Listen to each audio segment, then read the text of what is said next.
Hello everyone, this is Rahul Bhardwaj and I welcome you all to pathfinder.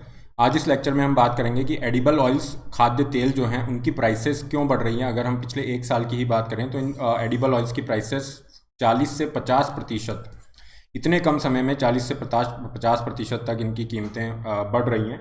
काफ़ी तेज़ी से इनकी प्राइसेस बढ़ रही हैं। रीज़न जानने की कोशिश करेंगे, क्या रीज़न्स हैं, गवर्नमेंट के पास में क्या ऑप्शन है। अभी रिसेंटली भारत सरकार की तरफ से एक बहुत ही इंपॉर्टेंट यहाँ पे कदम उठाया गया है, उसकी हम बात करेंगे। क्या वो स्टेप सफिशिएंट है ये जो प्राइस राइज हो रहा है उसे रोकने के लिए, या फिर और भी कुछ नया यहाँ पे किया जाना चाहिए ताकि एडिबल ऑयल के जो प्राइसेस हैं इनकी वृद्धि को रोका जा सके। क्योंकि एडिबल ऑयल हमारी डाइट का एक स्टेपल पार्ट है, मुख्य पार्ट है, और इनकी जो प्राइसेस है उसके अंदर वृद्धि हो रही है। उसकी वजह से इन्फ्लेशन, महंगाई भी बढ़ रही है, और ओवरऑल जो डाइट का कंपोनेंट है, स्पेशली जो पुअर पीपल हैं, उनको काफ़ी निगेटिवली इम्पैक्ट कर रहा है। पूरे इशू को हम डिटेल में डिस्कस करेंगे। Before we move, this is a brief introduction about me. ये मेरा टेलीग्राम ग्रुप है, इस पर आप मुझे फॉलो कर सकते हैं। PDF the session will be available here. Unacademy के लिए जो फ्री क्लासेस हैं उस पर आप मुझे इस लिंक पे फॉलो कर सकते हैं। देखिए, अगर हम बात करें पिछले एक साल की, तो ये जो प्राइस राइज आपको दिख रहा है, groundnut oil, mustard oil जो सरसों का तेल होता है, उसमें आप देखोगे 1 लीटर की जो पैकेज्ड बॉटल है वो लगभग 118 रुपये के आसपास है। 110 से 120 रुपये आप मान सकते हो। 1 लीटर की बॉटल आपको सरसों के तेल की पड़ रही है। इसका प्राइस आज के टाइम पे 170 से 180 रुपये पहुंच गया है, और ये भी बहुत ही कम समय में, ये एक साल में ये प्राइस राइज है। इसी तरह से हम वनस्पति की बात करें, सोया ऑयल की बात करें, सनफ्लावर ऑयल की बात करें, या पाम ऑयल की बात करें, तो सभी जो एडिबल ऑयल हैं सभी के अंदर ये आपको मूल्य वृद्धि, प्राइस राइज देखने को मिल रहा है। और इसका रीज़न यहाँ पे हम देखेंगे, स्पेशली जो सोया ऑयल है, सनफ्लावर ऑयल है, पाम ऑयल है, इनके अंदर 50% से ज़्यादा इनकी कीमतों में वृद्धि हुई है। इंडिया की अगर हम बात करें तो लगभग 2019-20 ये जो साल आपका रहा, यहाँ पे इंडिया ने कितना कंजम्पशन किया, मतलब जो आपके एडिबल ऑयल्स हैं उसकी डिमांड इंडिया में कितनी है, कितना हम कंज्यूम करते हैं। डिमांड लगभग है 24 मिलियन टन्स।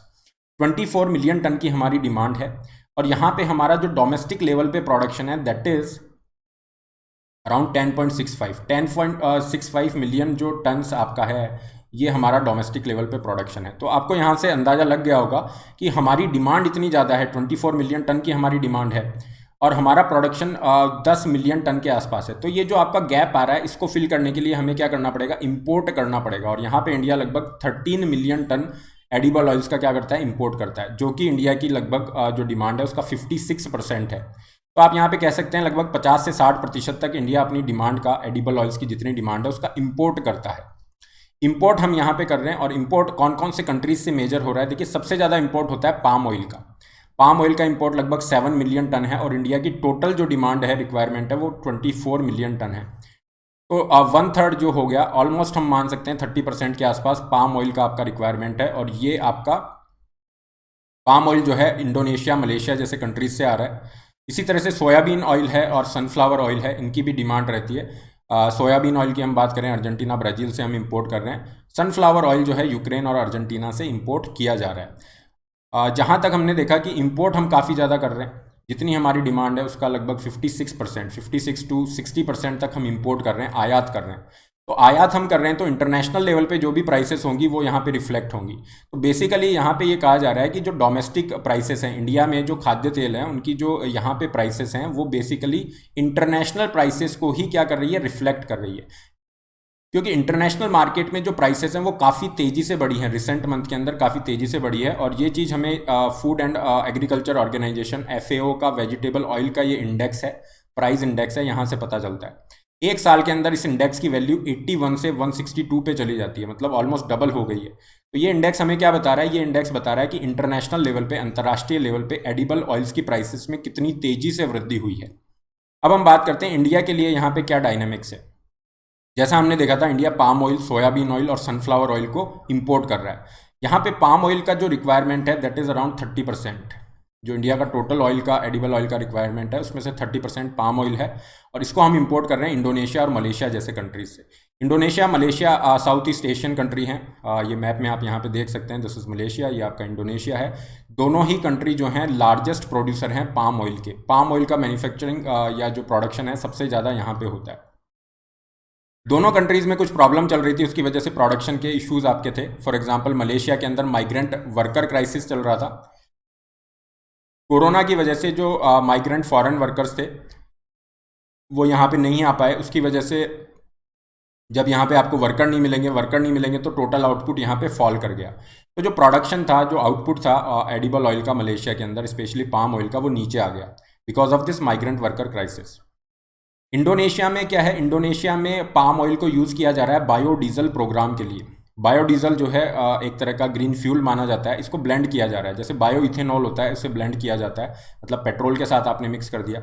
इंडियन गवर्नमेंट कह रही है कि अभी हम 10% मिक्स करेंगे, फिर 20% की बात हो रही है। तो इसी तरह से इंडोनेशिया में ये जो ब्लेंडिंग वाला प्रोग्राम है, इसमें 30% पाम ऑयल को मिक्स किया जा रहा है, आपके जो भी पेट्रोल हो गए इनके साथ 30%। तो यहाँ पे क्या हो रहा है, पाम ऑयल आपका डाइवर्ट हो गई। पाम ऑयल की सप्लाई कहाँ जा रही है, ये जो फॉसिल फ्यूल के साथ ब्लेंडिंग हो रही है वहाँ पे जा रहा है। पहले क्या हो रहा था, पहले पूरा का पूरा जितना भी प्रोडक्शन था वो सप्लाई इंटरनेशनल मार्केट में जा रही थी फूड के लिए, फूड के पर्पज से।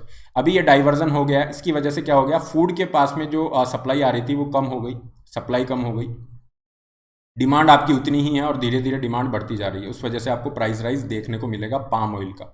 इसके अलावा मलेशिया की तरफ से कुछ एक्सपोर्ट ड्यूटी भी लगाई गई हैं, उस वजह से भी प्राइसेस इंक्रीज है। तो ये हमने देखा पाम ऑयल के कॉन्टेक्स्ट में, जो इंडोनेशिया मलेशिया जो लार्जेस्ट प्रोड्यूसर हैं वहाँ पे कुछ इश्यूज चल रहे हैं, उसकी वजह से पाम ऑयल की प्राइसेस इंक्रीज हो रही हैं इंटरनेशनल मार्केट में, इसलिए इंडिया को भी पाम ऑयल यहाँ पे महंगा मिल रहा है इंडोनेशिया और मलेशिया से। सेकेंड हम आएंगे, दैट इज सनफ्लावर ऑयल की हम बात करते हैं। तो सनफ्लावर ऑयल का लार्जेस्ट प्रोड्यूसर यूक्रेन है, ओके, और सेकंड लार्जेस्ट हम बात करें तो रशिया है। यूक्रेन और रशिया ये आप मैप में देख सकते हैं, दैट इज यूक्रेन रशिया। तो इनका ये जो ब्लैक सी के पास वाला ये जो रीजन है, यहाँ पे प्रोडक्शन काफ़ी ज़्यादा होता है सी फ्लावर, ओके, सी फ्लावर ये जो ऑयल है इसका प्रोडक्शन सबसे ज़्यादा यहाँ पे होता है। अब रीज़न क्या रहा, यहाँ पे कुछ ड्रॉट लाइक कंडीशन रही, okay, last summer drought like conditions रही थी, उसकी वजह से जो आउटपुट है, जो प्रोडक्टिविटी है कम रही, प्रोडक्शन भी ओवरऑल कम रहा सी फ्लावर ऑयल का, और उस वजह से जब प्रोडक्शन कम रहा तो उसकी सप्लाई कम हो जाएगी, सप्लाई कम हो जाएगी तो उसकी प्राइसेस बढ़ना स्टार्ट हो गई। इसी तरह से अर्जेंटीना भी एक आपका मेजर प्रोड्यूसर है, यू हैव सनफ्लावर ऑयल का, वहाँ पे भी आपको टोटल अवेलेबिलिटी जो है कम देखने को मिली है, वहाँ पे भी कुछ वेदर रिलेटेड इश्यूज रहे। थर्ड हम बात करते हैं सोयाबीन ऑयल की। सोयाबीन ऑयल के प्रोड्यूसर में हम बात करें तो ब्राज़ील और यूएसए मेजर हैं, ओके, ब्राज़ील जो है यहाँ पे टॉप प्रोड्यूसर है और इसके बाद यूएसए का भी नाम आता है। अब रीज़न सोयाबीन ऑयल प्राइसेस बढ़ने का रीज़न क्या रहा, रीज़न यहाँ पे रहा कि चाइना की तरफ से, यहाँ पे चाइना का एक फैक्टर था, चाइना में जो डिमांड है वो काफ़ी तेज़ी से बढ़ी। देखिए चाइना पे ओवरऑल आप देखेंगे तो कोविड का भी कोई ज़्यादा इम्पैक्ट नहीं हुआ है, और चाइना में सोयाबीन ऑयल को यूज़ किया जाता है, ये जो सोयाबीन ऑयल है इसको यूज़ किया जा रहा है एनिमल फीड्स के लिए, एनिमल का जो फीड होता है उसके लिए यूज़ किया जाता है, और चाइना में इस चीज़ की डिमांड बहुत तेज़ी से बढ़ रही है। तो चाइना में डिमांड बढ़ी तो यूएसए का जो स्टॉक था वो चाइना में डाइवर्ट होना स्टार्ट हो गया, क्योंकि चाइना ने उसे खरीदना स्टार्ट किया। और ब्राज़ील के अंदर ऑलरेडी कुछ इश्यूज चल रहे थे, वहाँ पे आपकी सूखे की कंडीशन थी, उस वजह से इसका प्रोडक्शन पहले ही कम हुआ था, और आपने देखा चाइना इस चीज़ को डिमांड को बढ़ा रहा है, क्योंकि चाइना में सोयाबीन ऑयल की डिमांड बढ़ रही है। तो आपने यूएसए की तरफ से जो सप्लाई थी उनको ले लिया, ब्राज़ील की तरफ से भी आप ले रहे हो, और ब्राज़ील में प्रोडक्शन भी शॉर्ट चल रहा है, ठीक है। और चाइना की ये जो डिमांड है, एक्सपर्ट ऐसा कह रहे हैं कि आने वाले टाइम में ये जो प्रेजेंट फाइनेंशियल ईयर है 2021-22 इसमें ये डिमांड आपकी कंटिन्यू रहेगी, और उस वजह से सोयाबीन ऑयल की जो प्राइसेस हैं वो कम नहीं हो पाएंगी इस साल। तो आपका बहुत कम चांस है, क्यों, क्योंकि चाइना बहुत ही एग्रेसिवली इसको कंज्यूम कर रहा है, ओके, और मार्केट में इसकी सप्लाई शॉर्ट है, क्योंकि जो मेजर प्रोड्यूसर है ब्राज़ील, वहाँ पर ड्रॉट लाइक कंडीशन।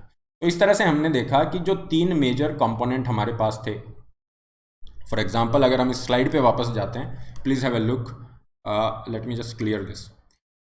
आप देख रहे हैं palm oil, okay, palm oil Indonesia Malaysia यहाँ पे अपने इश्यूज़ हैं, अर्जेंटीना ब्राज़ील के अंदर सोयाबीन ऑयल के इश्यूज़ हमने देखे। और सबसे बड़ी बात है, देखिए सोयाबीन ऑयल है या कोई भी वेजिटेबल ऑयल है, उसकी जो डाइवर्जन है वो आपका हो रहा है बायोफ्यूल्स के लिए, बायोफ्यूल्स के लिए इसका डाइवर्जन हो रहा है, वो भी एक बहुत बड़ा रीज़न है। यूक्रेन अर्जेंटीना के केस में हमने देखा ड्रॉट लाइक कंडीशंस हैं। तो ये सब फैक्टर मिलके क्या कर रहे हैं, इंटरनेशनल लेवल पे, अंतर्राष्ट्रीय लेवल पे इनकी प्राइसेस को बढ़ा रहे हैं, और वही प्राइस इंडिया में रिफ्लेक्ट हो रही है, क्योंकि इंडिया 56% अपनी जो डिमांड है उसको इंपोर्ट कर रहा है। क्लियर। अब हम आते हैं ऑप्शंस के पास में, है ना, गवर्नमेंट के पास में क्या ऑप्शन है। एक देखिए शॉर्ट टर्म ऑप्शन गवर्नमेंट के पास ये है कि जो इंपोर्ट ड्यूटीज़ हैं उन्हें कम कर दिया जाए, क्योंकि इंटरनेशनल प्राइसेस पे हमारा कंट्रोल नहीं है, सरकार का भी कोई कंट्रोल वहाँ पे नहीं रहेगा। लेकिन हाँ, सरकार अगर ये जो इंपोर्ट ड्यूटीज़ हैं इसको कम कर देती है तो फटाफट से ये जो है इंस्टेंट रिलीफ यहाँ पे मिल जाएगा। और यही रिसेंटली अभी गवर्नमेंट ने डिसीजन लिया है, लास्ट वीक में भारत सरकार की तरफ से ये जो कस्टम ड्यूटी है पाम ऑयल के ऊपर, इसे रिड्यूस किया गया है 35% से, ये 30% पे ले आए हैं। और रिफाइंड पाम ऑयल के कंटेक्स में ये जो लगभग 49% थी इसे 41% पे लाया गया है। तो इसकी वजह से क्या होगी, जो रिटेल प्राइसेस हैं वो कम हो जाएगी। क्यों? क्योंकि जो इंपोर्ट ड्यूटी थी, ये जो टैक्स लग रहा था इंपोर्ट के ऊपर, उसको गवर्नमेंट ने कम कर दिया। तो एक रिलीफ देने की कोशिश की गई है, जो बहुत ही अप्रिशिएबल है, अच्छी बात है, क्योंकि इंटरनेशनल प्राइसेस पे गवर्नमेंट की ज़्यादा यहाँ पे कंट्रोल नहीं है। लेकिन कुछ एक्सपर्ट इस मूव के अगेंस्ट में भी हैं। कुछ लोग कह रहे हैं कि गवर्नमेंट की ये जो इंपोर्ट ड्यूटी गवर्नमेंट ने कम करी है, इसका ज़्यादा फायदा नहीं होगा। ओके, गवर्नमेंट को कुछ लॉन्ग टर्म सॉल्यूशन की बात करनी चाहिए, है ना, लॉन्ग टर्म सॉल्यूशन की बात करनी चाहिए। कुछ एक्सपर्ट ये भी सजेस्ट कर रहे हैं कि जैसे आपका पब्लिक डिस्ट्रीब्यूशन सिस्टम होता है, राशन की दुकान से आपको खाद्य सामग्री मिलती है, उस तरह से सब्सिडाइज्ड आपको एडिबल ऑयल्स दिए जा सकते हैं। क्योंकि जो पुअर सेक्शन है, गरीब आदमी है, उनको किस तरह से आप सप्लाई दोगे। तो इंडिया में अगर हम बीपीएल की बात करें, around 21-22% population is below poverty line. तो इन लोगों को कंसिडर किया जा सकता है। पीडीएस का टोटल कवरेज लगभग 80 करोड़ है। 80 करोड़ लोगों को यहाँ पे पब्लिक डिस्ट्रीब्यूशन सिस्टम के अंदर ये सब्सिडाइज फूड ग्रेन दिया जाता है। तो ये चीज़ एक कंसीडर की जा सकती है। लेकिन गवर्नमेंट का इससे क्या होगा, गवर्नमेंट पे सब्सिडी, फूड सब्सिडी का भार बढ़ेगा, एक वित्तीय भार बहुत ज़्यादा बढ़ जाएगा। लेकिन लोगों को यहाँ पे आसानी से एडिबल ऑयल उपलब्ध हो जाएगा। और एक लॉन्ग टर्म में बात करें तो सबसे अच्छा सॉल्यूशन यही होगा कि हमारी जो इंपोर्ट के ऊपर डिपेंडेंस है उसे कम किया जाए, और यहाँ पे क्या बना जाए,